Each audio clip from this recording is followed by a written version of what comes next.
Jacob never believed in ghost stories.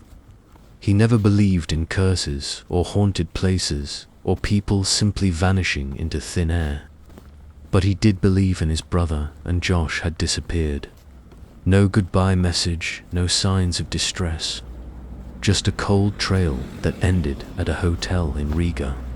His passport, his bag, everything left behind. Like he had stepped out for a walk and never returned. That's why Jacob was here, to find him. The city felt wrong the moment he arrived. The air was thick, suffocating, like a storm was about to break, but never did.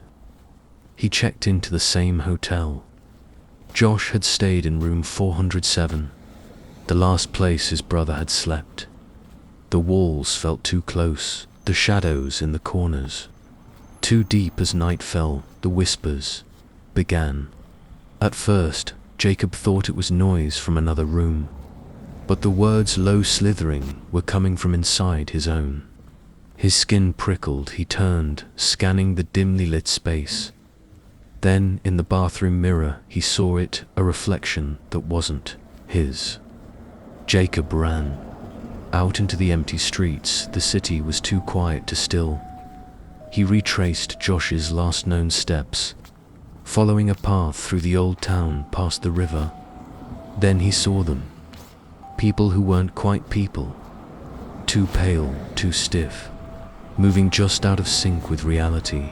And watching him, he ducked into an alley, heart pounding. Something was closing in, a feeling, a presence.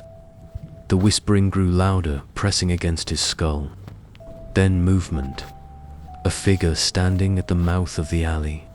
Tall, unmoving, faceless, just like Josh had described in his journal. It tilted its head, and Jacob felt the air crackle with something ancient, something wrong. He took a step back, then another, and then from the darkness behind him, fingers brushed his shoulder.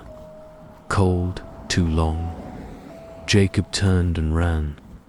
He burst onto a crowded street, gasping for air. The world snapped back into normalcy. The sounds of traffic, distant laughter, the smell of street food. The city was alive again. Had he imagined it? Jacob looked back.